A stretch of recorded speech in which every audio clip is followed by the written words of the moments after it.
Et vous, votre rapport à la police, c'est comment? Mais quelles sont précisément les perceptions des agents des forces de l'ordre? La récente enquête intitulée « Déontologie et relations police-population, les attitudes des gendarmes et des policiers » propose une approche rigoureuse de ces ressentis. Comment ces agents conçoivent-ils leur travail et leurs relations avec le public? Ils ont répondu à une centaine de questions sur leur conception du métier, leur expérience vécue, leurs sentiments à l'égard de leur institution et de leur hiérarchie, ou encore sur leur connaissance d'outils juridiques comme le défenseur des droits ou les plateformes de signalement. Le tout complété par des entretiens avec des fonctionnaires et des gendarmes et des observations sur le terrain. L'étude s'intéresse particulièrement au rapport entre les forces de sécurité et le reste de la population. Les Français disent toujours leur forte confiance à l'égard des policiers, 70%, et des gendarmes, 77%. Eh bien, c'est l'inverse quand on demande aux forces de l'ordre si elles font confiance à la population. À la question « Peut-on globalement faire confiance aux citoyens pour se comporter comme il faut ?», 2/3 des gendarmes et près de 3/4 des policiers répondent non. D'où vient cette méfiance? Le métier, évidemment, les confronte à des situations houleuses. Mais le tableau dessiné est celui de heurts essentiellement de basse intensité. Pour les insultes et les agressions verbales, c'est surtout la police qui est concernée. Plus de la moitié de ces agents disent en avoir subi au moins une fois au cours du dernier mois. Les confrontations physiques, agents poussés ou bousculés, ne concernent qu'une partie plus faible des répondants. Pour les gendarmes, c'est moins tendu. A-t-on affaire à un malentendu superficiel? L'étude montre par exemple que les gendarmes et les policiers n'ignorent pas que la majorité de la population ont confiance en eux. Ou bien est-ce le signe d'une déconnexion plus profonde entre les institutions de sécurité et le reste de la société? De fait, les agents de la force publique, particulièrement chez les policiers, tendent à se penser comme étant dans une citadelle assiégée. Quand les policiers se voient eux-mêmes comme assiégés, comme menacés, typiquement, ils sont beaucoup plus enclins aussi à recourir à la violence. L'étude fait par exemple apparaître que ce sont les conceptions privilégiant la dimension répressive du métier qui dominent. Les deux forces considèrent que leur mission première est d'arrêter les délinquants et de faire respecter la loi. Bien avant secourir les personnes en danger, prévenir la délinquance et protéger les institutions républicaines. Cela dit, pour être plus précis, il faudrait pouvoir distinguer ces deux choses. Ensuite, leurs idées sur l'origine de la délinquance traduisent les préjugés de la profession. Pour expliquer la délinquance, la tolérance de la justice est citée comme la première raison, loin devant la démission des parents et la détérioration de la situation économique et sociale. Viennent ensuite les questions d'usage de la force et de respect de la loi. Pour accomplir leur mission, les forces de l'ordre doivent-elles parfois faire un usage de la force au-delà de ce qui est toléré par les règles? Un peu plus de la moitié des gendarmes disent oui.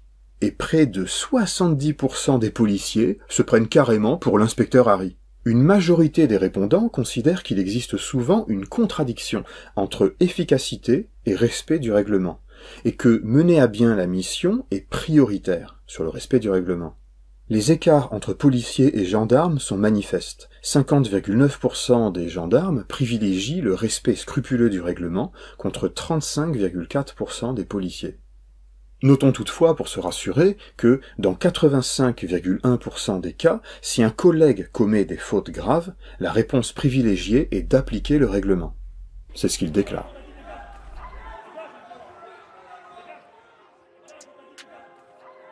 En tout cas, pour beaucoup, il semble acceptable de franchir la ligne au nom de l'efficacité de leur action.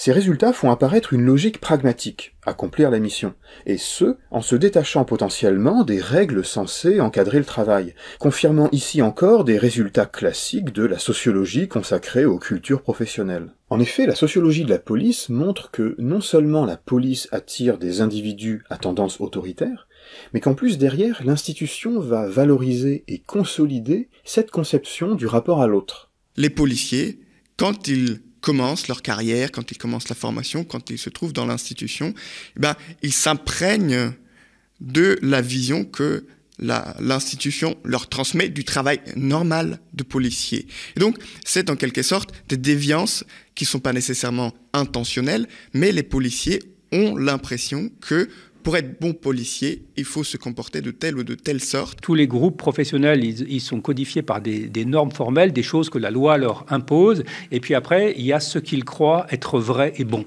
Dans certains cas, les normes informelles s'opposent aux normes formelles. Le droit dit au policier tu ne tutoieras point, et le policier dit il est bon de tutoyer dans certaines circonstances. Parce que le tutoiement, c'est une façon d'entrer en heurts, de ne pas respecter la personne qui est en face de vous.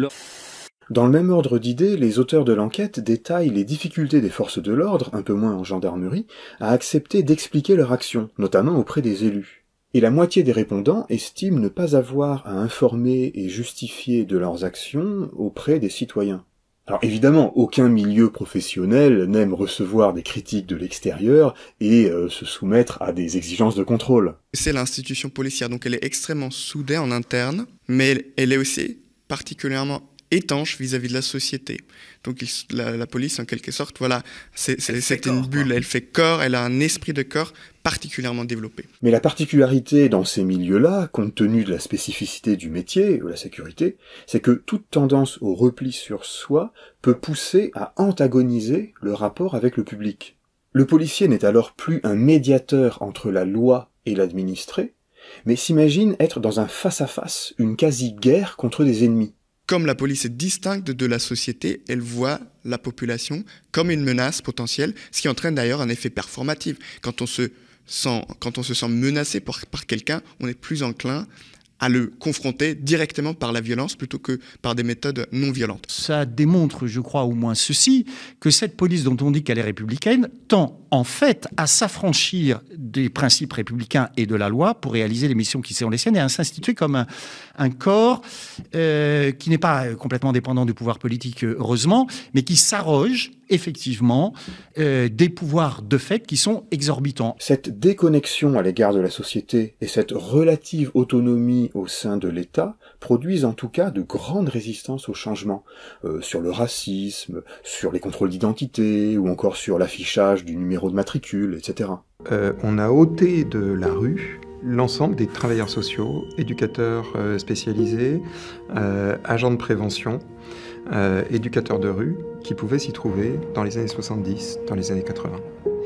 Aujourd'hui, vous avez un conflit, un lieu problématique, que ce soit un café, un lieu où se rencontrent les jeunes ou autre. Vous avez en première ligne, seuls, les policiers. Et donc on demande aux policiers, par la force des choses, d'assumer seuls un travail qui était assumé par des travailleurs sociaux, il y a encore de cela 30 ans. Et donc aujourd'hui, le policier, qu'est-ce qu'il va vous dire? Il a raison de le dire. Moi, on ne me paye pas pour faire du travail social. Mais il n'a pas tout à fait tort. Parce qu'il y a 30 ans, le policier n'était pas seul à intervenir. Il intervenait en dernier. Lorsque les éducs, les travailleurs sociaux, les travailleurs de rue échouaient, avaient épuisé leur solution. Là, le policier intervenait. Aujourd'hui, le policier est en première ligne parce que réduction des budgets départementaux, budgets municipaux, fin des emplois jeunes 2003, qui coïncide d'ailleurs avec la fin de la police de proximité, et ben les policiers sont tout seuls. Le terme même d'intervention sociale, presque un vocabulaire du monde d'avant le monde d'avant. On demande à la police d'assumer l'alpha et l'oméga de ces problèmes sociaux, problèmes urbains, qu'auparavant elle n'était pas du tout seule à assumer. Si on introduit plus de densité d'intervenants, si on se remet à penser les problèmes sociaux, non pas comme étant seulement des problèmes de sécurité, mais des problèmes sociaux qui nécessitent l'intervention d'intervenants sociaux, travailleurs sociaux, éducateurs, etc., les policiers ils seront moins seuls. Ça vaut d'ailleurs pour la police municipale. Les policiers ils seront moins seuls. Les policiers ils auront d'autres interlocuteurs que leur seul syndicat, les journalistes pour se plaindre et leur blog.